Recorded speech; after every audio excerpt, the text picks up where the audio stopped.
What is going on, my people? How y'all doing? It is Champion Yogi, and I am back here again, bringing you another flow and another quick one, another infinite loop. Let's run it through. Let's put those three poses together, let them run around and see what happens today. We are working on the core muscles. I want you to remember core muscles go a little lower than the hips. Some of these are involved as well. And to make sure that you understand it, it's just all that under the shoulders as well. So we're going to stay nice and strong through this core, run through these three asanas today, and start to strengthen your body. What do I have for you? I have a boat pose for you. That's going to really be good for your core. I have a low boat pose. That's going to really be good for your core. And then I have a reverse table. That's going to be great for your core. So it sounds interesting. It sounds fun. You ready to get that core burn and work on those ab muscles? Not seeing them, but making them stronger. You ready to go? Let's do it.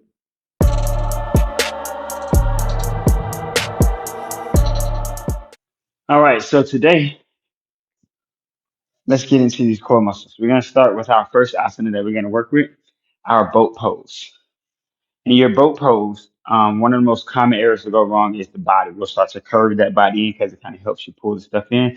This part of your body being pushed back behind you puts a little weight behind you. So that way, when you lift these feet up, there's a little bit of balance happening there, right? So we don't want that. We want the core to be strong enough to lift those legs up without that happening. So we want to continue to press the chest forward as you pull the knees towards your chest. You want to be intentional about squeezing your knees together. A good way to challenge yourself today is to add in a block. I know a block usually means that you can't do things, right? No, I've told you guys before.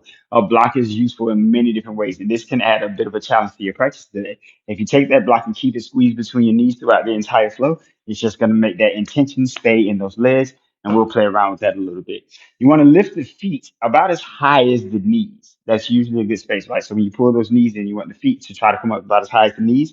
As fatigue kicks in, they'll start to fall down a little bit, but again, keep that intention. Lift them up about as high as the knees. You can go up higher than that. You're looking for a little more challenge, but again, we'll cross that bridge when we get to it, okay? And you want to maybe try to reach the hands out in front of you. Now, for some of us, maybe this boat pose is going to be a little challenging. So maybe bringing your hands down out to the side into a space will support you a little better and allow you to be able to stay involved with this flow and strengthen your body from that space that you're at. But if you want, you can reach those hands forward, and then we'll play with some other options, maybe up, other things. Let's do it.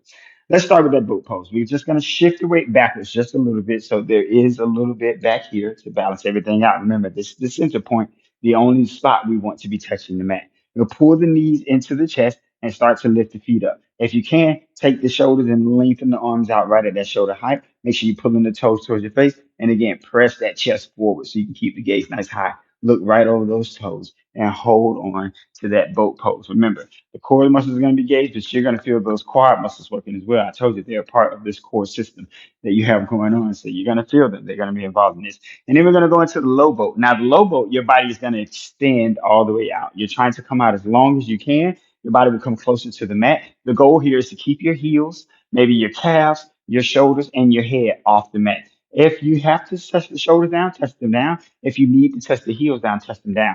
As long as you're looking at your toes in this space, I promise you, the whole thing, you'll feel all that core muscle engagement, right? So as long as you're looking at your toes in that space, you'll be fine. But let's work on that low boat real quick. So remember, we were in boat, and now to come into the low boat, we're extending the legs out. Again, you can bring those hands down to offer yourself a little bit of support. You can bring the shoulders down and offer yourself a little bit of support. But if you can keep those heels lifted, keep their hands either by the side or you take them out wide, and that'll add a little bit more challenge to the core.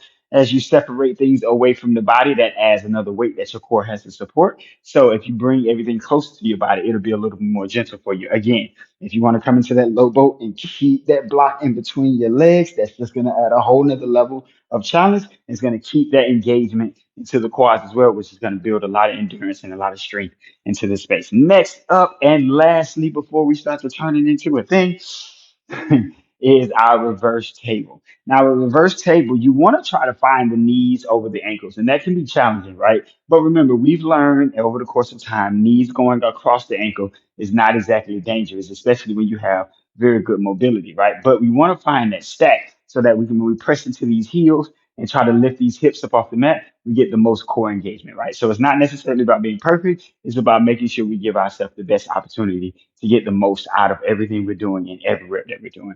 With the hands, you just point the fingertips towards the toes and have them here. I would say just a little bit behind the hips, but as you go through the flow, play around with it, right? When you rise up, if you feel like your knees went all the way over, then maybe your hands were a little too far back, right? Again, you want to take these hips, press them up towards the ceiling, and even look, take your gaze up towards the ceiling, right? Try not to look right here at your knees and everything, because that also makes it hard to take the hips up. Press the hips up and let the head roll back and let everything lengthen out nice and long. Lower those hips back down, pull the knees back in, reach the hands back forward, and we're right back in that boat pose. Let's see what it looks like. Right here, we'll just do two. We'll go through a couple modified, and then we'll play around to see if we can have some fun together. Let's do it. All right, right here, we're starting in that boat pose. I'm going to leave the block out. I'll grab it in a little bit and throw it in. Right now, we'll just start with that modified version, right? So maybe we're here. Maybe the toes are up. Maybe the heels are down. Maybe we're reaching the hands forward. And maybe we're pressing that chest forward right here into this low boat. I mean, this is regular boat. And we just hold for a second. And then we lengthen the legs out. Maybe we bring the hands down and start to lower ourselves back, looking at the toes. If we need to bring the shoulders down, bring them down, looking at the toes. Breathe right here. And then maybe we use the hands and help yourself rise up. Fingertips come behind the butt. Walk the heels in just a little bit. Press into those heels. Lift the hips up towards the ceiling. And there's your reverse table. Let's bring the hips all the way back down. Find that boat again. Maybe we want a little bit more out of this boat. Squeezing those knees together, lifting those toes, pressing the chest toward. And then we come to a low boat. We start to extend out. We're going to float the shoulders, but we'll keep the heels down and the hands in close to the sides right here. And then we'll come in for that reverse table. Maybe we can just lean into it. Hands come behind you. Lift it all the way up. Good. Try to press those hips. Squeeze those glutes. Lower it down. Bring it together. Maybe with our block. If we want a little more, keep pressing that chest forward, lengthening out long. Maybe we're taking the hands out wider as well, getting a little more engaged. Good. Reverse table. Still squeezing that block. Holding it up nice and high. Let's have some fun with it. Reaching the hands forward. Maybe those feet come out nice and long. Good. Lower that boat down. Maybe those hands come all the way over the head. Beautiful. Reverse the table. Lift it up. Nice. Let's get rid of our block and play with another round of that. Good. Find that boat. Good. Lengthen out long. Play with those hands if you like. Nice. Reverse the table. Play with the legs if you like. Take them all the way up. Extend out. Play around. Find that boat again. Peace fingers around the toes and extend if you want to. Low boat. Squeeze everything in and hold that float reverse table. Make sure we find that balance and play with the other side. Yeah, lower it back down and find the boat. And that's how we run through it. That's how we keep it going. That's how we find that space. That's where we find the core muscles flowing.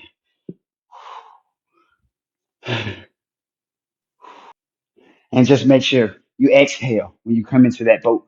Remember, pressing the chest forward, squeezing the knees in. Inhale when you extend. There's plenty of space. So take that big breath in. Exhale when you pull in. Inhale as you lift. Remember, this is vinyasa. We always want to flow with our breath. Beautiful. One more time. Let's have some fun. Lengthen it out long. Reach the hands over the head. Take that nice stretch. Reverse the table. Good. And lower it all the way down. Remember, that's an infinite flow. Doesn't stop until you say so. You keep it going. You keep doing it. You have round. You have round. You have round. When you need to take a break, take a break. If you need to take a pause, take a pause.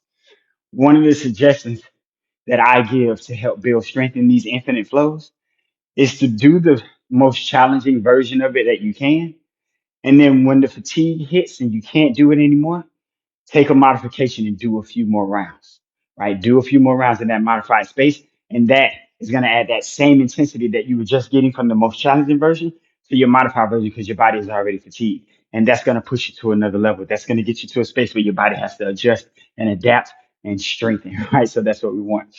I want to thank you guys for flowing with me. I am Champion Yogi. You can find me anywhere: TikTok, Instagram, Facebook. My website is the best place to find me and book a private session with me so we can flow together, so I can help you figure out what's going on. I can help you strengthen your body. I can just teach you a little bit of something that maybe you didn't even know about yourself. But most importantly, I just want to help you find that healthy journey and that space where you can live a long, happy, and healthy life and enjoy your family and enjoy the things that you want to do. If you're looking to change your body, we can do that. But I just really want you to find that good, healthy space. Thank you. Thank you. Thank you for joining me today. I leave you with light, love, peace.